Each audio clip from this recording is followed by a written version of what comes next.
Você já se sentiu como um vaso quebrado nas mãos de Deus? Você ora, você busca, você se esforça, mas tudo o que parece acontecer é mais uma rachadura, mais uma perda, mais um pedaço de você que se vai.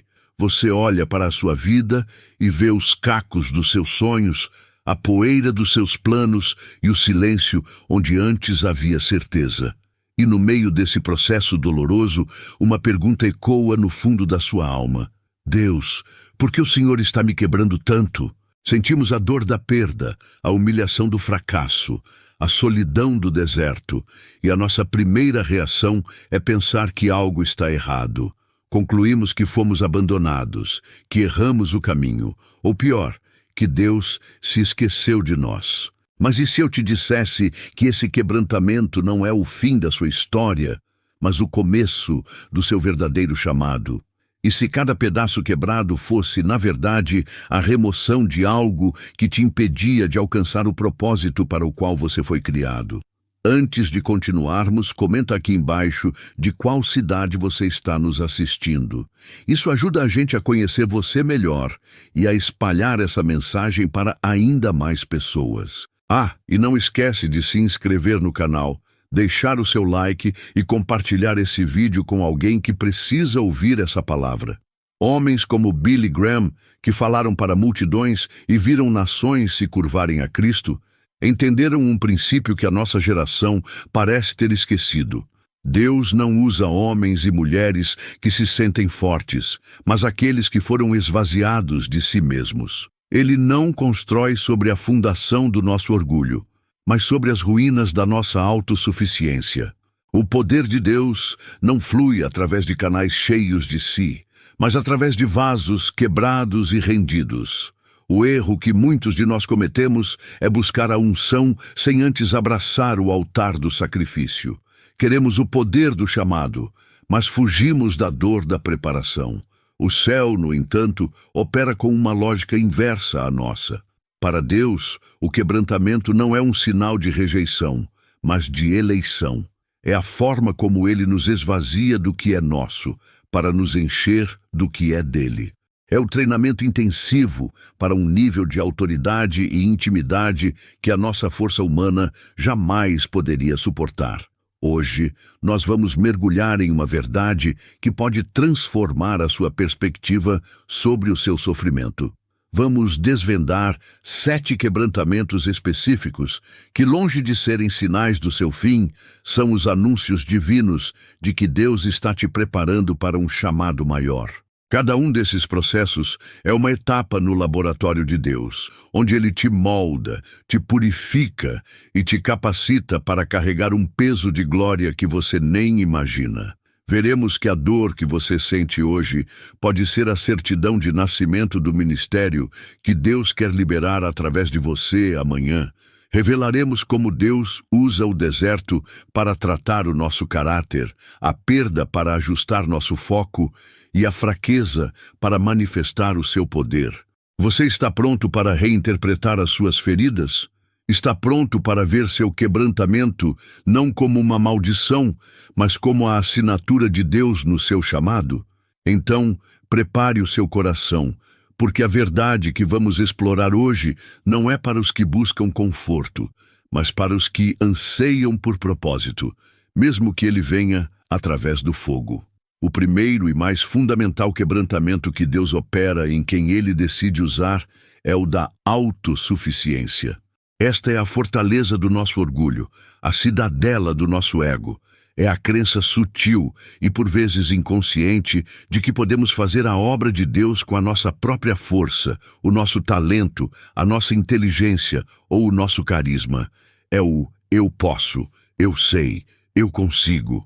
E Deus, em seu amor ciumento e em sua sabedoria infinita, precisa demolir essa estrutura até que não sobre pedra sobre pedra.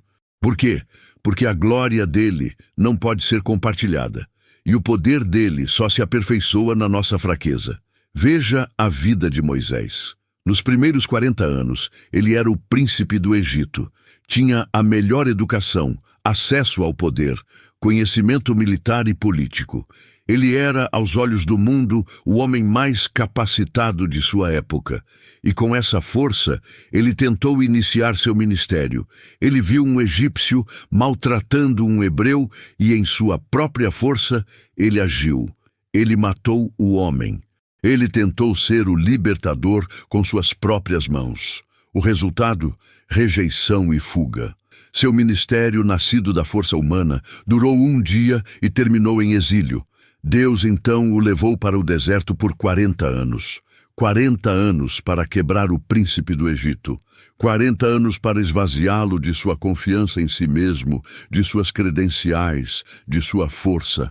E quando Moisés estava completamente quebrado, cuidando de ovelhas no deserto, um homem de 80 anos, gago, esquecido, Deus finalmente apareceu na sarça ardente e disse: "Agora você está pronto." A primeira reação de Moisés quebrado foi: "Quem sou eu para ir a Faraó?" Essa pergunta era a evidência de que a cirurgia divina tinha sido um sucesso. O eu posso tinha morrido. O quem sou eu havia nascido. E foi nesse exato momento que Deus disse: "Eu estarei com você." Deus não se junta a quem é autossuficiente. Ele acompanha quem reconhece sua total dependência dele. Esse processo não foi exclusivo de Moisés. Olhe para o apóstolo Paulo. Antes de ser Paulo, ele era Saulo de Tarso, fariseu dos fariseus, hebreu de hebreus, irrepreensível segundo a lei. Ele tinha zelo, conhecimento, reputação. Ele era uma potência religiosa. E com toda essa força, ele perseguia a Igreja de Cristo. Ele estava sinceramente errado, movido por uma autossuficiência religiosa. O que Deus fez? Derrubou-o do cavalo no caminho de Damasco. Cegou-o por 3 dias, humilhou-o. Quebrou seu orgulho teológico, sua reputação e sua visão física para que ele pudesse receber uma visão espiritual. E o mesmo homem que se orgulhava de suas credenciais, em Filipenses 3, depois declara em 2 Coríntios 12, "De boa vontade, pois, me gloriarei nas minhas fraquezas, para que em mim habite o poder de Cristo." O quebrantamento da autossuficiência não é uma opção para quem tem um chamado, é o requisito. Deus precisa te levar ao ponto onde você olha para o desafio à sua frente, e a única coisa que você pode dizer é: "Deus, sem ti, eu não consigo dar o próximo passo." É nesse lugar de rendição total que a verdadeira autoridade espiritual nasce. Enquanto você ainda tiver um plano B, enquanto confiar em seus contatos, em seu diploma, em seu talento, o poder de Deus permanecerá contido. Mas quando a sua única estratégia for se ajoelhar, sua única força for a fé, e seu único recurso for o céu, então você verá o que Deus pode fazer através de um vaso esvaziado. O segundo quebrantamento doloroso, mas necessário, é o dos nossos próprios planos e sonhos. Cada um de nós constrói em sua mente um roteiro para a vida.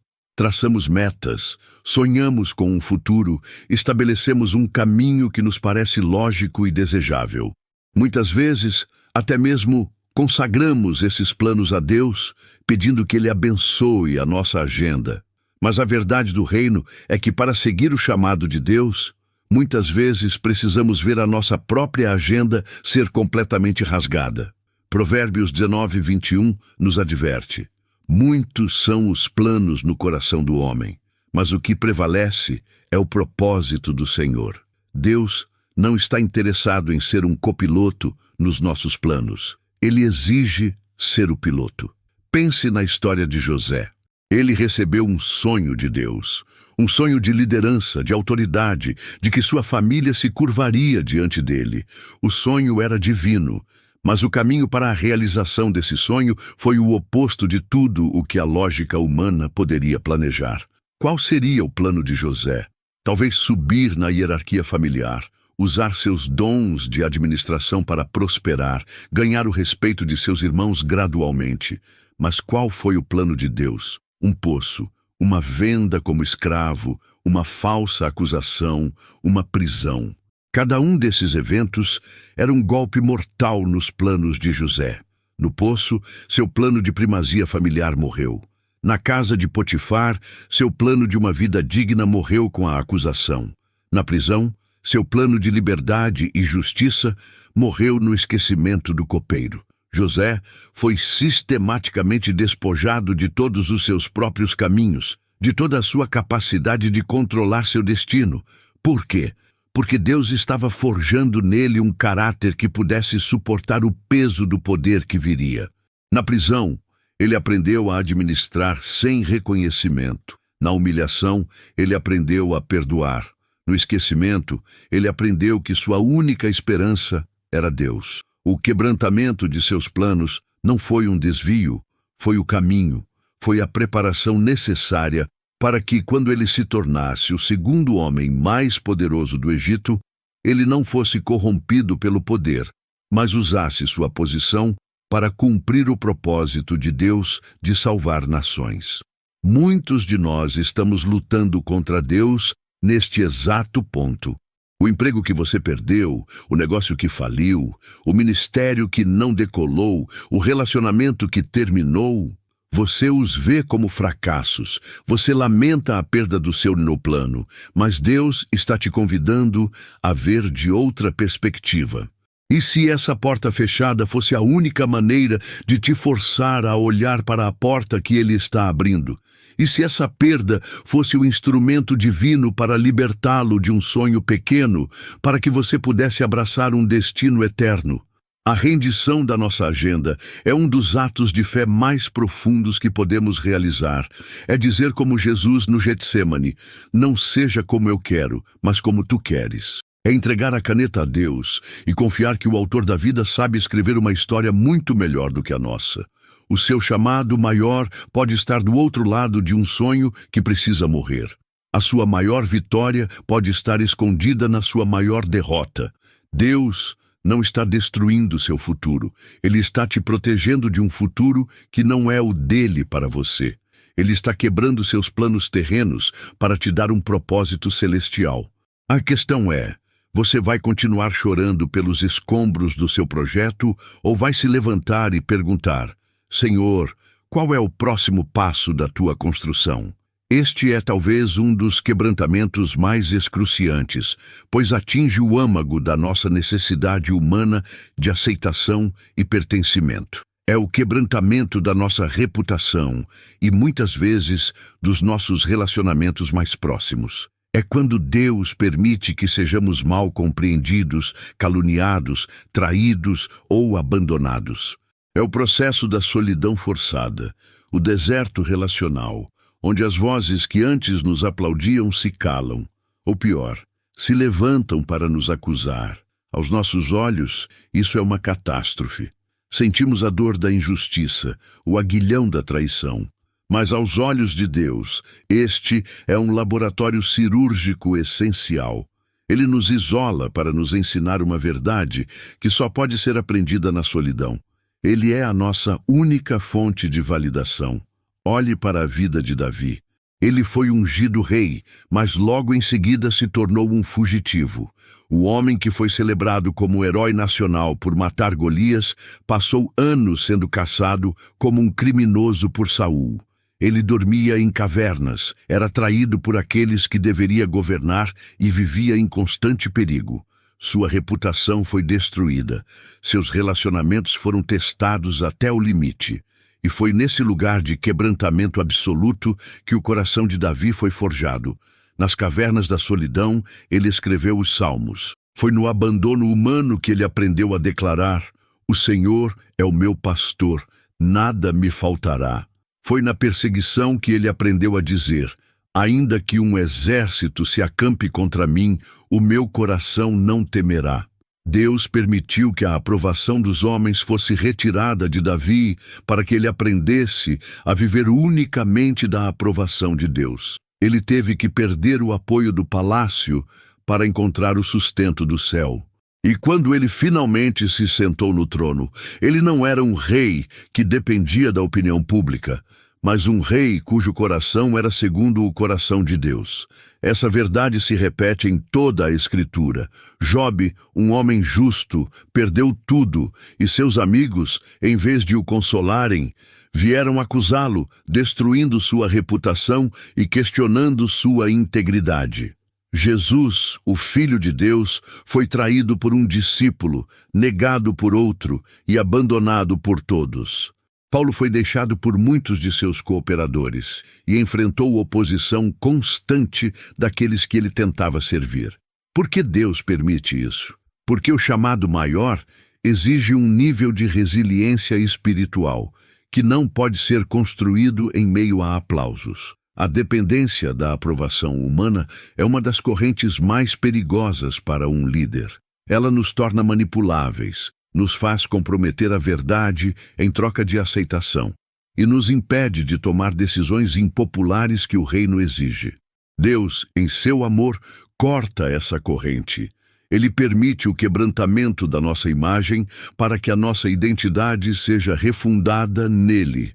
Se você está passando por um tempo de isolamento, de mal-entendidos, de traição, não se desespere, não se amargure. Entenda que você está em um terreno sagrado. Deus está te ensinando a ouvir a voz dele acima de todas as outras. Ele está te libertando da prisão da opinião alheia. Ele está forjando em você uma confiança inabalável que não depende de circunstâncias ou de pessoas.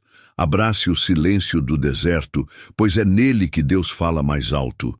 E quando ele te levantar, você não será movido por aplausos, nem destruído por críticas, pois sua validação virá unicamente do trono. O quarto quebrantamento é mais sutil, mas igualmente poderoso. É o quebrantamento das nossas caixas teológicas e religiosas. Todos nós, ao longo da nossa caminhada de fé, construímos sistemas, doutrinas e tradições que nos dão segurança. Criamos uma caixa para Deus, onde o entendemos, o definimos e, de certa forma, tentamos controlá-lo.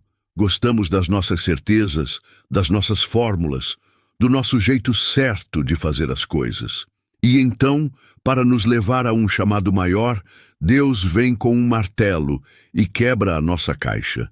Ele desafia nossas certezas, confronta nossos preconceitos e nos mostra que ele é infinitamente maior, mais misterioso e mais imprevisível do que jamais imaginamos. Este foi o drama do apóstolo Pedro. Como um judeu devoto, ele tinha uma caixa teológica muito bem definida. Havia alimentos puros e impuros. Havia o povo de Deus, judeus, e os gentios, os de fora. Sua teologia era clara, bíblica, segundo o Antigo Testamento, e segura. E então, em Atos 10, Deus lhe dá uma visão. Um lençol desce do céu com animais que, segundo a sua teologia, eram impuros. E uma voz diz: "Levanta-te, Pedro, mata e come." A resposta de Pedro é a de todo homem religioso apegado à sua caixa. "De modo nenhum, Senhor, porque nunca comi coisa alguma comum ou imunda." Ele estava corrigindo a Deus com base na sua própria teologia. Deus teve que repetir a lição 3 vezes. Não chames tu comum ao que Deus purificou. Deus estava quebrando a caixa teológica de Pedro. Ele estava o forçando a entender que o plano da salvação era maior do que ele pensava, que o amor de Deus não se limitava ao seu povo. Esse quebrantamento foi doloroso e confuso para Pedro, mas foi absolutamente essencial. Sem ele, o evangelho poderia nunca ter chegado aos gentios de forma oficial.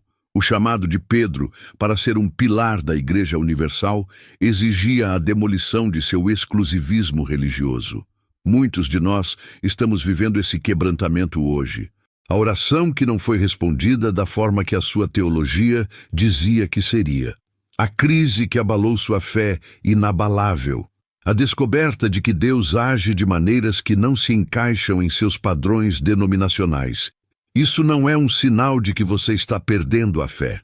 É um convite para uma fé mais profunda e mais autêntica. Deus está te libertando de uma fé em um sistema para te levar a uma fé nele. Ele está quebrando o ídolo da sua própria compreensão para que você possa adorar o Deus que está além da compreensão. Um chamado maior exige uma mente expandida, um coração flexível e a humildade de admitir: Deus, eu não sei tudo.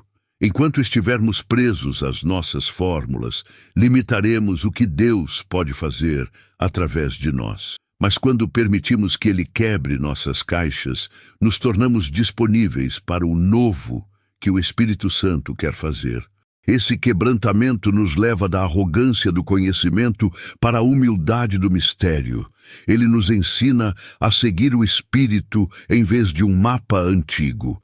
E é essa flexibilidade, essa sensibilidade ao mover de Deus que nos qualifica para liderar em tempos de mudança e para alcançar pessoas que a nossa teologia antiga jamais alcançaria.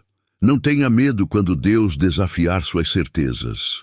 Ele não está te destruindo, está te promovendo de um estudante que memoriza regras para um filho que conhece o coração do Pai. Chegamos ao quinto quebrantamento, aquele que resume todos os outros, o quebrantamento do próprio vaso. Em 2 Coríntios 4:7, Paulo nos dá a imagem definitiva da vida cristã. Temos, porém, este tesouro em vasos de barro, para que a excelência do poder seja de Deus, e não de nós. Nós somos o vaso de barro, frágeis, comuns, quebráveis. O tesouro é a presença e o poder de Cristo em nós. O propósito do quebrantamento do vaso não é destruir o vaso, mas revelar o tesouro que está dentro. É quando a nossa fraqueza física, emocional e espiritual se torna o palco onde o poder de Deus brilha com mais intensidade. Veja a história de Jacó em Gênesis 32. Ele passou a noite inteira lutando com um anjo que era uma manifestação do próprio Deus. Jacó era um homem de força, astúcia e autoconfiança. Ele sempre conseguiu o que queria através de seu próprio esforço e engano. Naquela noite, ele lutou com todas as suas forças, mas não conseguiu prevalecer. E no final da luta, o anjo tocou na articulação de sua coxa e a deslocou. Jacó foi quebrado fisicamente. Ele venceu a luta não pela força, mas pela rendição, agarrando-se ao anjo e dizendo: "Não te deixarei ir, se não me abençoares." Ele saiu daquela luta com uma bênção, um novo nome, Israel, aquele que luta com Deus, e um mancar permanente. Aquele mancar era o seu quebrantamento. Era um lembrete diário de que sua força não vinha de si mesmo, mas de sua dependência de Deus. Ele teve que ser quebrado para poder verdadeiramente liderar uma nação. Sua fraqueza visível se tornou o testemunho de seu encontro transformador com o Deus invisível. O próprio apóstolo Paulo viveu isso com seu espinho na carne. 3 vezes ele orou para que Deus o removesse. Ele, que curou tantos outros, não conseguiu a cura para si mesmo. A resposta de Deus não foi a remoção do espinho, mas uma revelação. A minha graça te basta, porque o meu poder se aperfeiçoa na fraqueza. A fraqueza de Paulo, sua dor constante, seu quebrantamento, tornou-se a tela preta sobre a qual o brilho da graça de Deus podia ser visto com mais clareza. Sua limitação o manteve humilde, dependente e focado na fonte do poder e não no instrumento. É por isso que ele pôde declarar: "Quando estou fraco, então sou forte." Se você está enfrentando uma doença crônica, uma luta com a ansiedade, uma batalha contra a depressão, ou simplesmente o peso esmagador de suas próprias limitações, entenda isto: o seu quebrantamento não desqualifica você para o seu chamado. Pelo contrário, ele te qualifica de uma maneira única. Sua fraqueza é a oportunidade de Deus. Sua incapacidade é o convite para a intervenção dele. Não esconda suas rachaduras. Não se envergonhe do seu mancar. É através dessas rachaduras que a luz de Cristo brilha. É o seu mancar que prova que você andou com Deus. O mundo glorifica a força, a perfeição e a independência. O reino de Deus glorifica a graça, a redenção e o poder que se manifesta em vasos quebrados. Seu chamado maior não virá apesar de sua fraqueza, mas precisamente por causa dela. Pois então ninguém poderá duvidar de que a obra é de Deus e não sua. O sexto quebrantamento é um dos mais incompreendidos e talvez por isso um dos mais dolorosos. É o quebrantamento da nossa noção de tempo. Vivemos em uma cultura de imediatismo, queremos respostas instantâneas, crescimento rápido, milagres para ontem. Nós oramos hoje e esperamos o resultado amanhã. Então, Deus nos introduz à sua ferramenta mais poderosa e misteriosa, o silêncio. Ele nos coloca na sala de espera da fé, um lugar onde os relógios parecem parar e as promessas parecem desvanecer no horizonte. Este quebrantamento não é sobre negar a promessa, mas sobre matar a nossa impaciência e forjar em nós uma virtude rara e preciosa, a perseverança. Deus não está demorando. Ele está trabalhando em uma profundidade que a pressa destruiria. Ele está nos ensinando que o caráter que sustenta um grande chamado é cultivado lentamente no solo fértil da espera. É no vale do silêncio que a nossa fé deixa de ser uma emoção e se torna uma convicção inabalável. Ninguém na Escritura personifica este quebrantamento como o pai da fé, Abraão. Em Gênesis 12, Deus lhe faz uma promessa espetacular. Farei de ti uma grande nação, e te abençoarei, e engrandecerei o teu nome. O problema? Ele tinha 75 anos, e sua esposa, Sara, era estéril. A promessa era clara, mas o cronograma era de Deus. E o que se seguiu não foi o cumprimento imediato, mas 25 longos anos de espera. 25 anos. Pense nisso. Anos vendo Sara envelhecer ainda mais, anos de vizinhos zombando, anos de dúvida sussurrando em sua mente. E no meio dessa espera, a impaciência humana se manifestou. Abraão e Sara tentaram ajudar a Deus. Eles criaram o plano B, Hagar. Eles tentaram produzir a promessa com a força da carne, e o resultado foi Ismael, conflito, dor e uma complicação que ecoa até hoje. O que essa falha nos ensina? Que a nossa pressa sempre gera uma versão inferior e problemática da promessa de Deus. O silêncio de Deus era um teste. Você vai confiar no meu tempo perfeito ou vai tentar construir seu próprio atalho? Deus esperou até que toda a esperança humana estivesse morta. Ele esperou até que Abraão tivesse 100 anos e o corpo de Sara estivesse, segundo Romanos 4, amortecido. Por quê? Para que, quando Isaque finalmente nascesse, ninguém, nem Abraão, nem Sara, nem o mundo, pudesse ter qualquer dúvida de que aquilo era obra de Deus e não do homem. O quebrantamento do tempo de Abraão o esvaziou de toda a confiança em sua própria capacidade de gerar a promessa. A espera o forjou, o purificou e construiu nele uma fé tão resiliente que, anos depois, ele foi capaz de colocar esse mesmo filho da promessa sobre o altar no Monte Moriá. Ele aprendeu na sala de espera que o Deus que pode dar a vida a um ventre morto também pode ressuscitar um filho sacrificado. A fé que obedece no sacrifício é forjada na perseverança da espera. Se você está em um longo período de espera, entenda o que Deus está fazendo. Ele não se esqueceu de você. Ele está te matriculando na escola da perseverança. Olhe para José. 13 anos se passaram entre a cova e o trono, e boa parte desse tempo foi no esquecimento total da prisão. Olhe para Davi. Cerca de 15 anos entre ser ungido rei e sentar-se no trono, anos fugindo como um animal. Olhe para o próprio Jesus.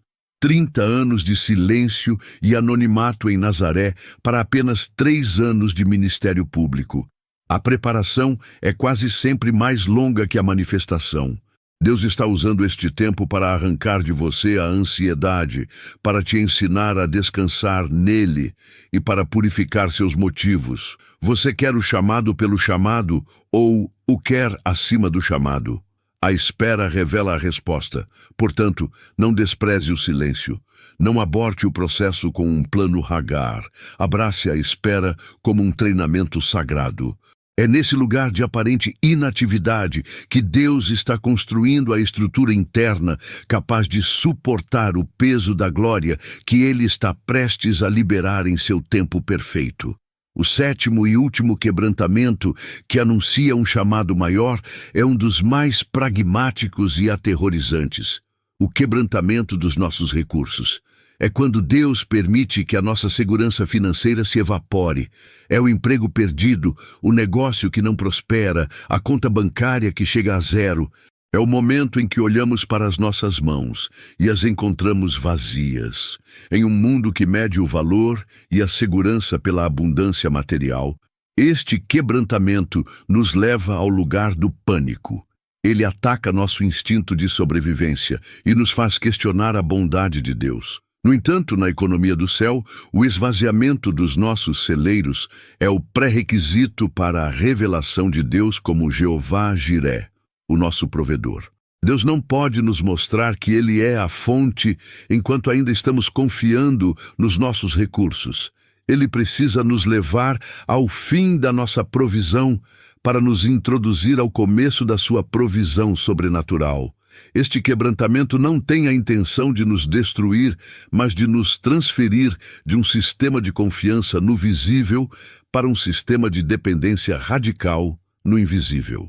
A história da viúva de Zarefate, em 1 Reis 17, é a aula magna sobre este princípio.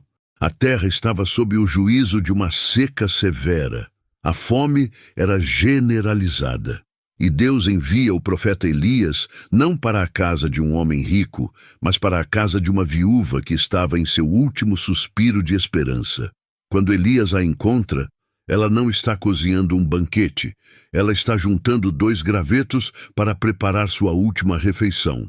Suas palavras para o profeta são o retrato do desespero absoluto. Tão certo como vive o Senhor teu Deus, não tenho um bolo, senão somente um punhado de farinha numa panela e um pouco de azeite numa botija.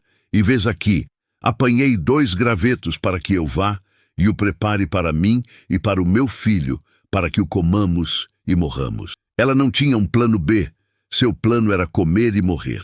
É neste exato ponto, o ponto de recurso zero, que Deus intervém. E o que ele pede através do profeta é humanamente absurdo e cruel. Faze primeiro para mim um bolo pequeno, e depois farás para ti e para teu filho. Deus pediu a ela o seu último. Ele pediu que ela semeasse a sua última semente de sobrevivência em um ato de fé radical. Pense na lógica humana. Deus, primeiro me dê e depois eu darei. Mas a lógica do reino é inversa. Dê primeiro. Confie primeiro, obedeça no meio da sua falta, e então você verá a minha provisão. A viúva poderia ter argumentado, poderia ter chamado Elias de insensível, mas ela obedeceu. E no momento em que ela liberou o seu último, a provisão sobrenatural foi ativada. A farinha da panela não se acabou, e o azeite da botija não faltou, conforme a palavra do Senhor. O milagre não estava esperando na despensa, ele estava esperando do outro lado da obediência dela. O quebrantamento de seus recursos foi o palco para a manifestação do poder sustentador de Deus. Este princípio é visto repetidamente. Na alimentação dos 5.000, Jesus não cria pão do nada. Ele pergunta: o que vocês têm? Ele começa com os 5 pães e 2 peixes insuficientes dos discípulos, os quebra e então os multiplica.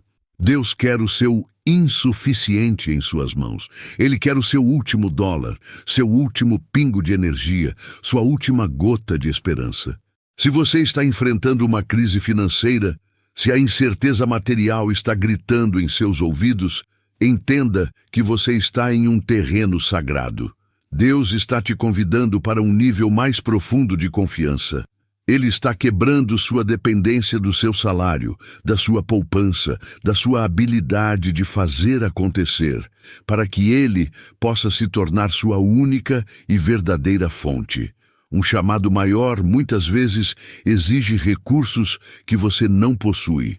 E Deus precisa te treinar agora, no pouco, a confiar nele, para que quando ele te colocar sobre o muito, você não confie nas riquezas, mas no Deus das riquezas.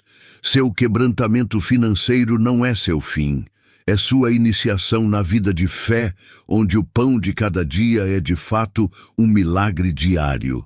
Hoje, nós desvendamos 7 quebrantamentos que são, na verdade, 7 promoções divinas.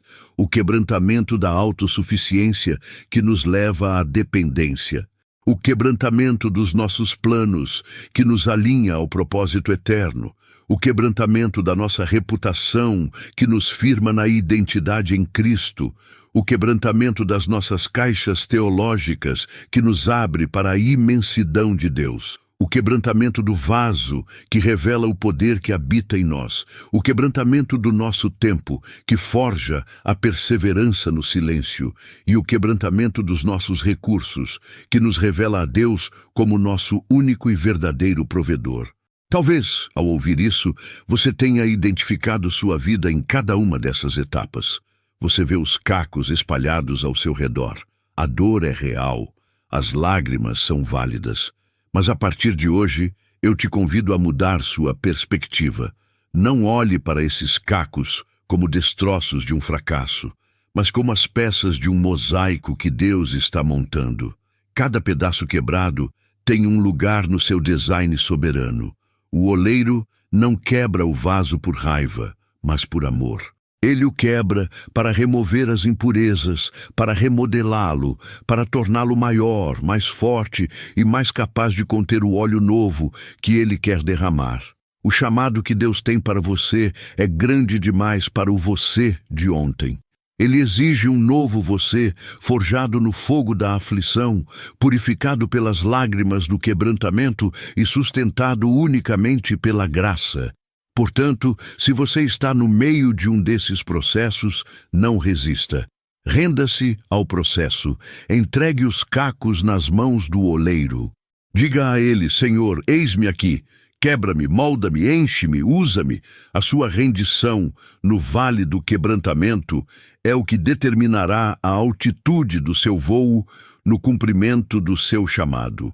A maior honra não é evitar o quebrantamento, mas ser considerado digno de ser quebrado pelo Mestre para um propósito maior. E esse propósito é a glória dele, manifestada através de sua vida, um vaso quebrado, mas transbordante do poder de Deus.